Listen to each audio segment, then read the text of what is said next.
So I've been using the Motorola Razr Plus 2024 for the last week now, and I've been absolutely loving it. The problem is, now I just got a brand new folding phone in the mail, the Samsung Z Flip 6. And so as much as I love the Motorola Razr Plus 2024, it's time to switch over to this phone and see if this phone is better. And don't worry, there will be a full comparison video between these two phones in the next couple days, so stay tuned for that. And actually, I also just dropped a review on the Motorola if you guys want to check that out, link at the top of the screen.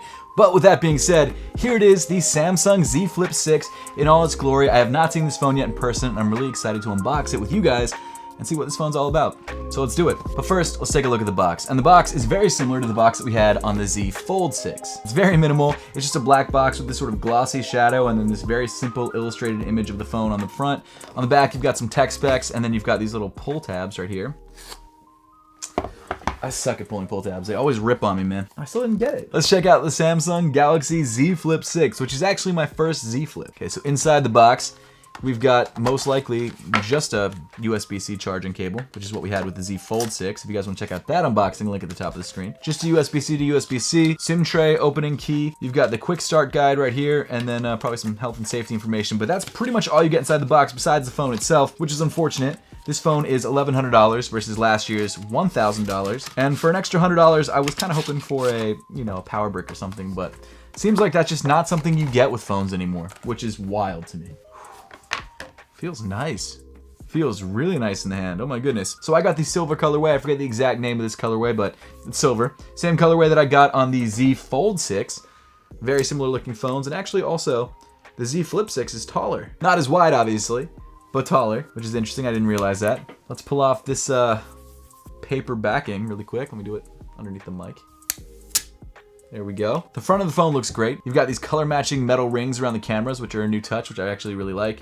And then on the front of the phone, let's pull off this screen cover. But man, all around, the Z Flip 6, the build quality.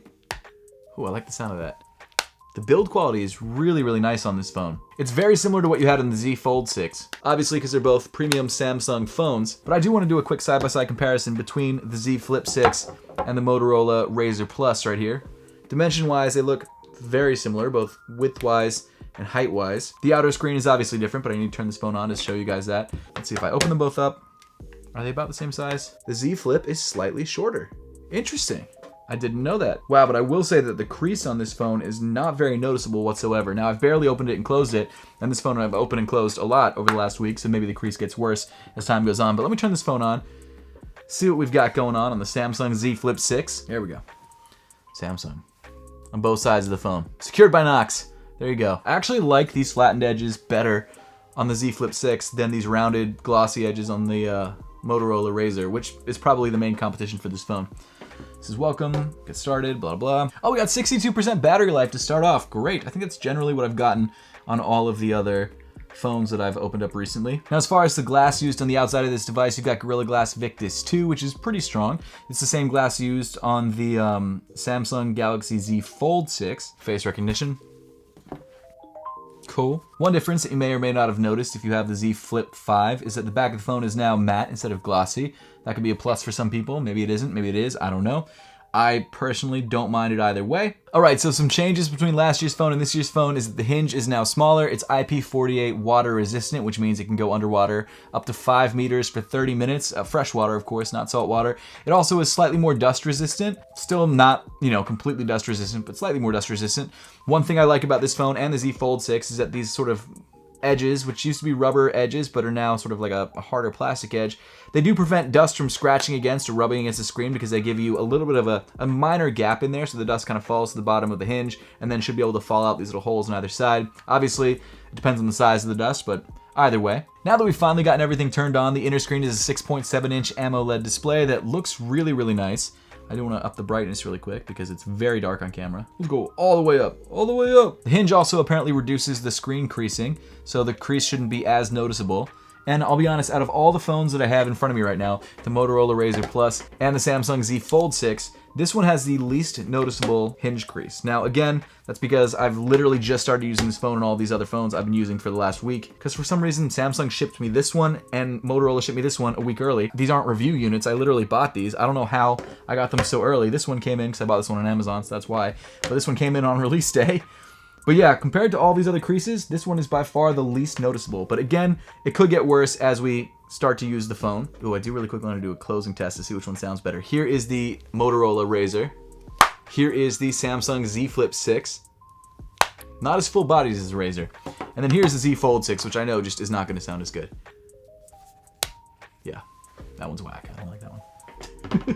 All right, let's now talk about some other changes between the Flip 6 and the Flip 5. The Flip 6 now has a vapor chamber for cooling, which apparently is really useful. I haven't used this phone for more than 5 minutes so far, so I don't know if it actually works or not, but based on reviews that I've seen, apparently it does. The cameras on this phone have been updated. You've got your standard 10 megapixel shooter on the front-facing camera. You've got your 12 megapixel ultra-wide, but you now have a 50 megapixel main camera, which is the same camera used on the Z Fold 6 and the S24. Now, to be fair, it's an older camera. It's been used on previous S models like the S23 and I believe the S22, and it's not anywhere close to as good as the main camera on the S24 Ultra, but it is good, and it's better than it was on the previous Fold 5. And especially for a phone like this, where you're mostly going to be taking selfies with this viewfinder, it's a great camera and it's going to take great selfies. Obviously, the internals have also been updated. Instead of 8 gigabytes of RAM, you now have 12 gigabytes of RAM. You've also got a Snapdragon 8 Gen 3 for Galaxy processor, which should be fast enough. You also now have a 4,000 milliamp hour battery, which for a smaller phone like this should give you hopefully all-day battery life. I haven't tested it, but that's what I've heard. The thing that I'm honestly most interested in is this outer screen. So on the Z Flip 6, you've got a 3.4-inch Super AMOLED display that has this interesting notch